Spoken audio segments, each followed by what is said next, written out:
그런데 이제 국내에서는 금융 위기급 물가 대란이 온다. 아, 네. 이게 뭐 요즘 그 언론에서도 계속 뭐 스태그플레이션, 뭐 인플레이션, 뭐 얘기가 굉장히 많아요. 아, 네네네. 세계 곳곳의 물가가 폭발하고 있습니다. 지난달 미국의 소비자 물가는 무려 6% 올랐습니다. 고위 금융 당국자가 눈이 튀어나올 지경이라고 할 정도입니다. 지금 그 사실 식용유도 그렇고 뭐 이게 물가가 너무 많이 올라가지고 네, 그렇죠. 이게 좀 전체적인 상황에 대해서 좀 얘기를 해주시죠. 지금 아니, 뭡니까 이게? 이게 굉장히 많이 나오는 얘기 중에 핵심은 결국에는 인플레이션입니다. 인플레이션. 인플레이션이 왜 화두가 되느냐? 40년 만에 인플레이션이거든요. 그러니까 사람들이 여태까지 만나지 못했던 괴물을 40년 만에 만나니까 너무 당혹스러운 거죠. 지금 이야기에 훅 네. 빠지는데 일단 인플레이션부터 좀 설명을 해주세요. 네, 인플레이션이요. 이게 뭐 저희가 알기로는 물가 상승이다 네, 알고 있는데 네. 인플레이션이 발생하면 어떤 일이 발생을 하는 거예요? 일단 첫 번째 쫙 보시면 인플레이션이라는 건 우리가 이제 물가가 상승한다라고 해석할 수도 있지만 이걸 뒤집어 말하면 화폐 가치가 하락한다고 할 수도 있어요. 예를 들어서 맞다. 제가 갖고 있는 이 시계가 네. 예를 들어서 10,000원짜리다라고 한번 가정을 해볼게요. 네네네. 10,000원짜리인데 이게 10만 원이 되면 우리는 물가가 올랐다라고 하잖아요. 물가가 오르죠. 엄청나게 비싸졌으니까. 그렇죠. 근데 이게 뒤집어 말하면 원래는 10,000개의 원화가 있으면 이 시계를 살 수 있었는데 네네. 이제는 10만 개의 원화가 있어야 이 시계를 살 수 있죠. 화폐 가치가 떨어지는 그렇죠. 화폐 가치가 떨어졌다는 거죠. 네네네. 거죠. 야, 뭐 잠깐 들었지만 뭐 거의 똘똘이 박사님이에요. 똘똘이 박사님. 감사합니다. 예? 이게 10,000원이었어요. 10만 원인데 어떻게 됐어요? 야, 굉장히 그 보시는 시청자 여러분들께서도 아주 쉽게. 굉장히 또 설득력 있게 이야기를. 그렇죠. 정말 쉽게 설명해 주셨어요. 근데 이제 여기서 네. 이게 화폐 가치가 너무 빠르게 하락을 했을 때 나타나는 가장 큰 문제점 중에 하나가 이 인플레이션은 소리 없는 도둑이에요. 소리 없는 도둑이다. 예를 들어서 제가 주머니에 현찰로 100만 원을 꽂고 다니면 네. 와 이거 많이 갖고 다니는 거잖아요. 그렇죠. 돈 많은 거잖아요. 많은 거죠. 근데 문제는 뭐냐면 인플레이션이 거대하게 찾아와가지고 과자 한 봉지가 100만 원이 되는 겁니다. 그러면 아무 말도 없었는데 제 100만 원의 가치가 확 떨어지는 조각이 돼버리는 거잖아요. 이게 뭐지? 이 느낌이 되는 거잖아요. 그래서 결국에는 현금을 버는 근로자들의 어떤 생활 환경 이런 것들이 굉장히 어려워질 수 있고요. 월급이 그 인플레이션의 증가만큼 따라갈 수 없기 때문에 그렇죠. 내가 쓸 수 있는 돈의 가치가 그만큼 떨어지니까 네. 이 우리 실생활의 삶이 굉장히 좀 삶의 질이 떨어지겠네요. 그렇죠. 아, 그렇군요. 요즘 이거에 더불어서 스태그플레이션이라는 얘기가 나옵니다. 이게 이거는 뭡니까? 이제 스태그플레이션이라는 게 뭐냐면은 보통 이제 국가 경제가 성장을 하면 사람들이 돈을 많이 버니까 소득이 생기잖아요. 네. 그럼 이제 수요가 늘어나요. 물건을 막 사요. 그럼 물가가 올라요. 네. 그러면 성장이 나오면 물가가 올라요. 보통. 네, 근데 그쵸. 이러다가 물가가 너무 많이 오르고 하면은 성장이 박살나거든요. 돈이 없어 이러면서 그럼 이제 성장이 위축이 돼요. 그럼 소비가 줄어들고 수요가 줄어드니까 물가가 내려가겠죠. 예, 그렇죠. 그러면 우리가 짝을 지으면은 성장이 좋아지면 물가가 올라요. 그렇죠. 성장이 떨어지면 물가가 떨어져요. 네. 이렇게 페어가 딱 잡히는데 이게 지금 말씀하신 게 인플레이션이고 저게 그렇죠. 디플레이션이죠. 이게 인플레이션, 이게 디플레이션. 디플레이션. 그렇죠. 근데 네. 이게 이상하게 엇박자가 나면은 이런 일이 벌어져요. 성장이 둔화가 되는데 물가가 뛰어요. 이걸 스태그플레이션이라고 해요. 성장이 둔화가 되는데 물가가 오르고 있죠. 화폐 가치가 하락을 하는데 성장을 바라보면서 돈의 공급을 늘리면 그 화폐 가치가 하락하는데 돈의 공급이 늘어나면 잠깐만요. 지금 어느 순간도 어디서 놓쳤어요? 솔직하게 얘기해. 어디서 놓쳤어? 솔직히 솔직하게 얘기해. 성장에서 놓쳤어요. 성장. 성장. 성장이 어디 어디 성장이면 스태그플레이션. 스태그플레이션. 어디서부터? 솔직히 플레이스테이션 하고 싶어요. 너무 뭐래. 지금 죄송해요. 죄송합니다. 앞에까지 좋았는데 똘똘 목사님. 지금 사실 여기서 제가 못 쫓아왔어요. 어디서 왔냐면 이거 어려웠어요. 스태그플레이션이 좀 사실은 어려웠어요. 스테이크 들어가면서 미국 속으로 그러니까 빠졌어. 미국 속으로. 요게 간단하게 얘기하면 이제 그 물가가 상승하는데 경기가 침체되는 거. 어디 보면 최악의 상황 그렇죠, 아닙니까? 그렇죠. 예. 이렇게 간단하게 정리 한번 네, 할까요? 그렇습니다. 그렇게 가시죠. 오히려 좀 쉬웠어요. 쉬었죠. 네, 쉬었어요. 요거 한번 좀 본격적으로 한번 여쭤보도록 하겠습니다. 주식 이야기를 안 할 수가 없어요. 사실 지금 예. 약간 이제 금리 이야기나 이런 거 할 때 또 이렇게 계셨다가 주식 이야기 나도 모르게 그렇게 된다니까. 전문가님이 종목을 알려드리는 게 아니에요. 네, 종목을 알려드리는 게 근데 아닙니다. 그만큼 네. 다시 또 이야기에 또 쫑긋 이게 어쩔 수 없거든요. 전 세계 주식시장이 마치 도미노처럼 연쇄적으로 급락하고 있습니다. 극심한 경기 침체에 빠질 수 있다는 경고가 세계 곳곳에서 나옵니다.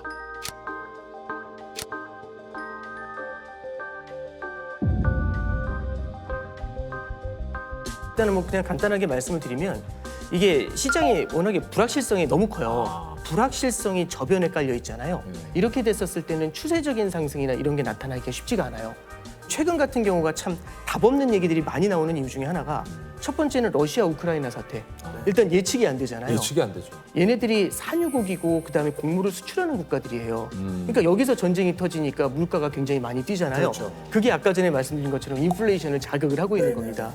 인플레이션이 어떻게 될지 알 수가 없고 인플레이션을 잡기 위해서는 금리를 올려야 된다는 말씀드렸잖아요. 네. 금리가 어디까지 오를지가 알 수가 없어요.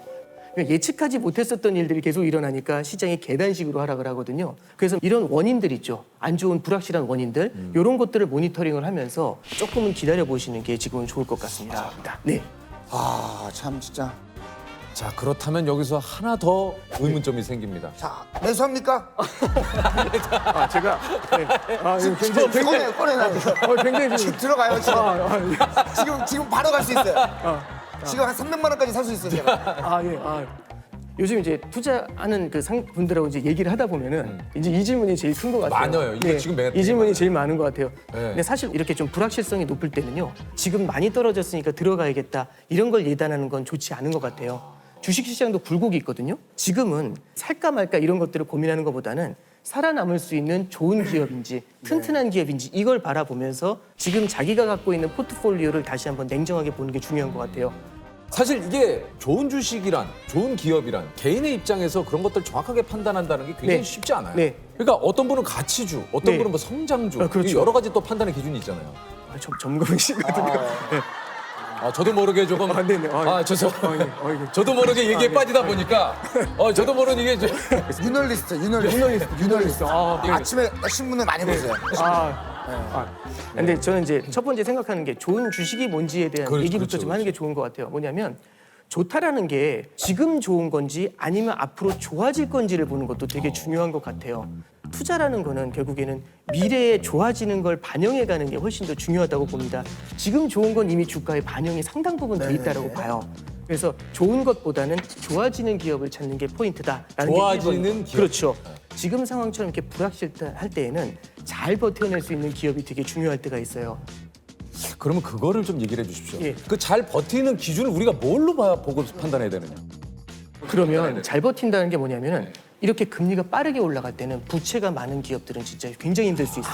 현금 보유량이 조금 있는. 그렇죠. 현금을 갖고 있을 뿐만 아니라 이 현금이 꾸준하게 들어오는 기업들이 굉장히 유리할 수가 있겠죠.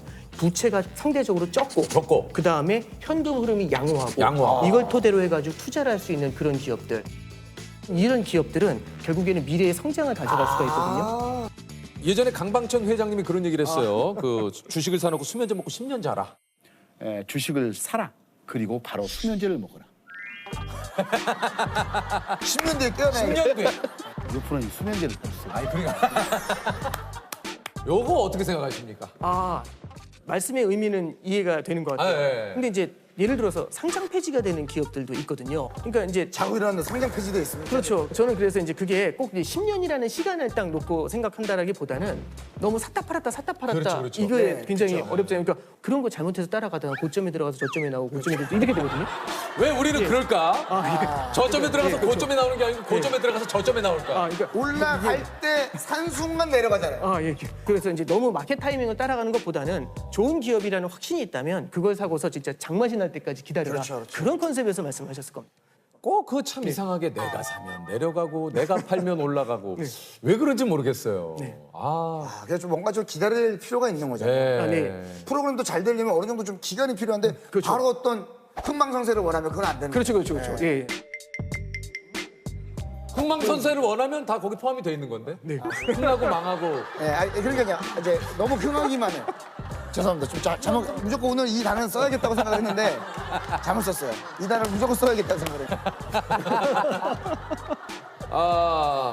우리가 이제 사실 분산 투자를 좀 얘기를 하는데 이거 좀 분산 투자를 좀 어떻게 해야 되는 건지 한번 좀 여쭤봐도 됩니까? 이게 첫 번째는 분산 투자라고 하니까 그러면 종목 2개 사라고 이거잖아요. 한 개 사지 않고 2개. 근데 이 2개를 살 때 보면은 예를 들어서 이제 은행을 산 다음에 한 금융지주를 산 다음에 똑같은 은행주를 사요.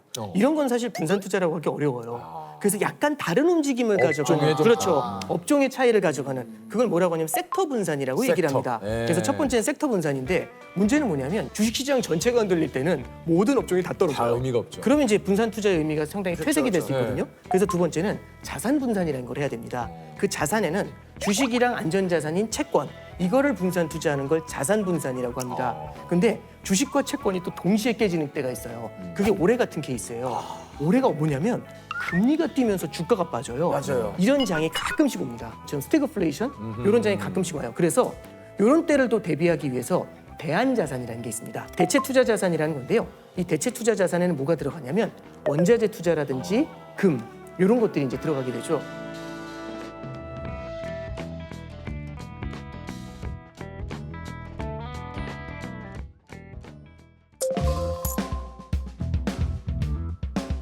금리가 올라가잖아요. 정기예금은 지금의 금리로 일정 기간을 묶어요. 그럼 예를 들어서 낮은 금리로 3년을 묶는다. 그럼 3년 동안 금리가 오를 수 있죠. 그럼 그 금리가 오른 만큼의 수혜를 받을 수가 없어요. 그러면 기회 손실이라는 게 생기는 거죠. 내가 충분히 받을 수 있는 이자를 받지 못하는 문제가 생기는 거잖아요. 그래서 이럴 때는 방망이를 짧게 가져가는 게 좋아요. 짧게 잡는 게. 그래서 단기로 예금을 하면 만기가 금방금방 돌아오잖아요. 그러면 오른 금리를 계속 받으면서 따라갈 수가 있겠죠. 그래서 예금을 할 때에도 짧은 만기 예금을 하는 게 되게 중요합니다. 그럼 예를 들어서 네. 유재석이라고 하는 회사가 있고 네. 조세호라고 하는 회사가 있다. 아, 예. 100%라는 돈이 있어요. 네. 분산 투자를 한다면 몇 아, 예. 프로씩 이렇게 좀. 굉장히 날카로운 질문이신데. 궁금합니다. 굉장히 이제 아, 예를 들어서 그렇구나. 이제 좋은 것과 나쁜 것의 기준으로는 60대 40. 좋아지는 것과 나빠지는 것으로 한다면은 40대 60. 뭐 이렇게 다양한 포트폴리오를 구사할 수 있겠죠. 그리고 제 투자 성향이 중요한 것도 있는 거죠. 성향에 따라. 그렇죠. 제 투자 성향. 예를 들어서 제가 이제 모험심, 공격적인 걸 좋아한다. 그럼 이제 이 공격적인 거, 예, 공격적 투자. 예. 그리고 이제 안정적으로 꾸준한 하겠다. 상승. 그럼 이제 이렇게 안정적 투자. 예, 이런 것들을 좀 나눠가는 그런 전략들을 쓰겠죠. 그러니까 이게 참 어려워요. 그렇죠. 제가 봤을 때 재석이 형은 약간 잔잔하지만 쫙쫙. 그렇죠. 근데 저는 이제 막 갑자기 올라갔다가 막 그런 겁니까? 뭐 꼭 그렇게 말씀드리는 것도 너무 아니 괜찮습니다. 편하게 좀. 아. 저도 왜냐면 제 포지션이 어느 정도인지는 알아야 네네네. 준비를 하는데. 네. 제 생각엔 진짜 딱 이 느낌이 영원한 루키이자 한 번 터뜨릴 때 굉장히 크게 터뜨리시는 그런 스타일이신 것 하지만 같아요. 좀 위험이 있는. 그게 이미 탄탄한 입지를 확보하신 예, 그런 케이스가 아니신가 싶습니다. 예, 이렇게 유키즈에 불러주신 것만으로 감사드려요. 지금 제가 봤는데 대충 얼버무리시고 나온 것 같은데. 쓱 빠져나가셨어요. 굉장히 갑자기 당황했어요, 이렇게 지금. 유퀴즈에 불러주셔서 감사합니다로 잘 빠져나온 것 같아요. 예. 조셉도 원하는 답을 못 얻었고 네네네.